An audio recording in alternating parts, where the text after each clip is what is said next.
And welcome back to Top Cheddar Sports. I'm too close? I think it looks really good because you only see my mouth and not the rest of my face. Alright, I'll back up. Hey guys, and welcome back to Top Cheddar Sports. It's Monday. It's the best day of the week for Top Cheddar Sports. Not for most people. Because we're talking about baseball. And baseball is America's pastime and the greatest sport to ever be gifted to this great, great planet. Alright, enough of that. On to the previous week.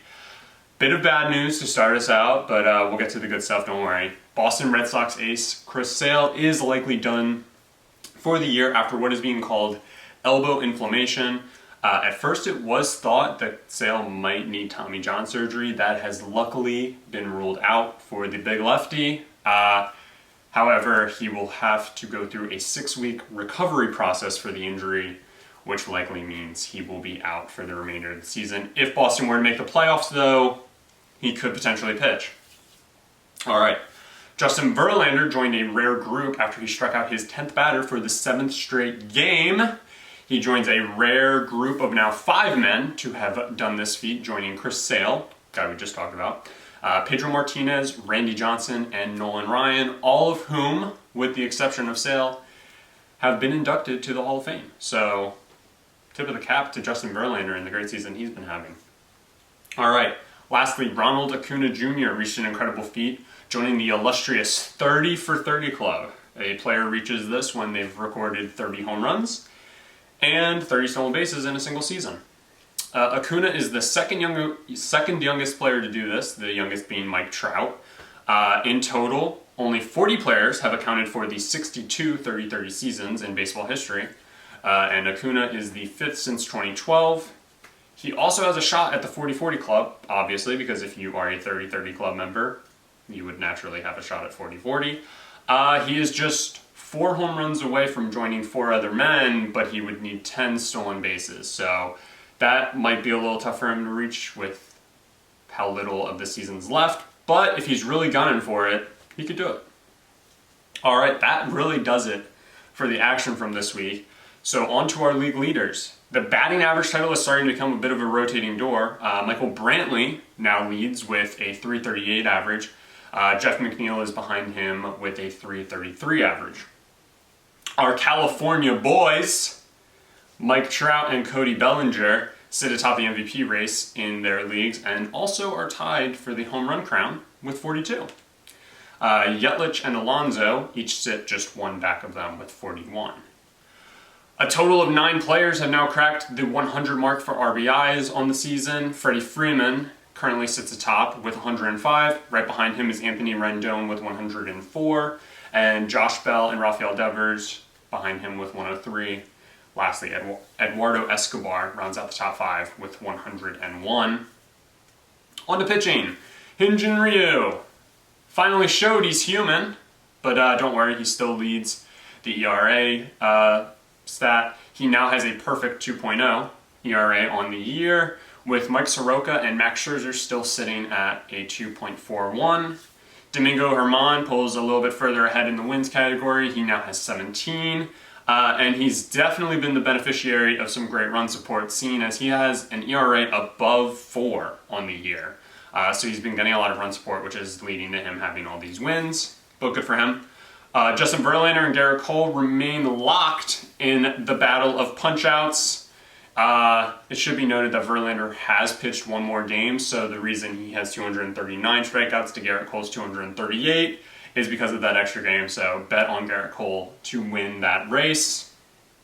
Lastly, Kirby Yates is still your saves leader. I know I've stopped mentioning it every week, but he now actually has somebody to worry about. He has 37 saves, just puts him 2 ahead of Yankees closer Aroldis Chapman, who has 35, so we're starting to see a bit of a race there. Alright, last but not least, over to standings. It's time to pour one out for the seasons of the Baltimore Orioles and the Detroit Tigers, who have officially been eliminated from even a wild card berth this year. Kansas City, we're coming for you next week. Alright, your division leaders are as follows. The Yankees in the AL East with a 9-game lead over the Rays. Twins in the Central hold a 3.5 game lead on the Indians, and in the West, the Astros hold a 9.5 game lead over the A's. It's probably safe to go ahead and give the division to the Yankees and the Astros, even though there's a decent amount of games left this season.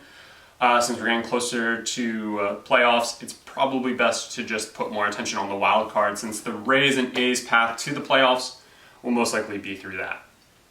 If either gets within 5 games of the division, then we'll revert our attention back to the division race.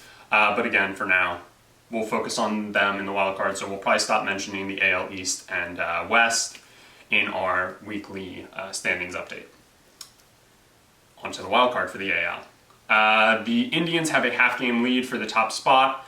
The Rays have the second spot, but the A's are just a half game back of them, so 1 game separates the top AL wildcard spot and the team on the outside looking in. The next closest team is Boston. They are 6 games back of that second spot. While it's not impossible, it is a lot to make up given the teams that are currently sitting ahead of them and how well they've all been playing. In the NL, the Braves hold a 6-game lead on Washington in the East. In the Central, the Cardinals, they have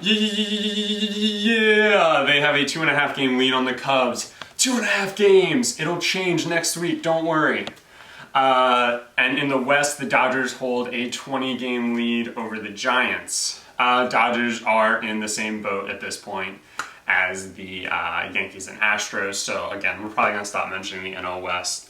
And we'll probably never talk about them again. There's no chance of the Giants coming back within 5. So there's that. The NL wildcard, though, is definitely tighter. It's a lot more exciting to talk about. Washington does hold a comfortable 4-game lead for that top spot, so that's better than the AL. However, the Cubbies are in sole possession of the second wildcard spot. Phillies sit just a 1.5 games back of them, while the Brewers and Mets are 2 games back, and the Giants are 4 and the Diamondbacks are 4.5. So you've got 5 teams within 5 games. Definitely can be made up in the race. So it'll be a lot of fun to watch those. It'll be a lot of fun to watch the AL Central to see if the Indians can bounce back there. And the NL Central is always a blast to watch, especially as a Cardinals fan, because I'll be crying after game 162 when they aren't in the playoffs. That does it for this episode of Top Cheddar Sports. Tune in tomorrow for a continuation of our NBA offseason breakdown of the Eastern Conference.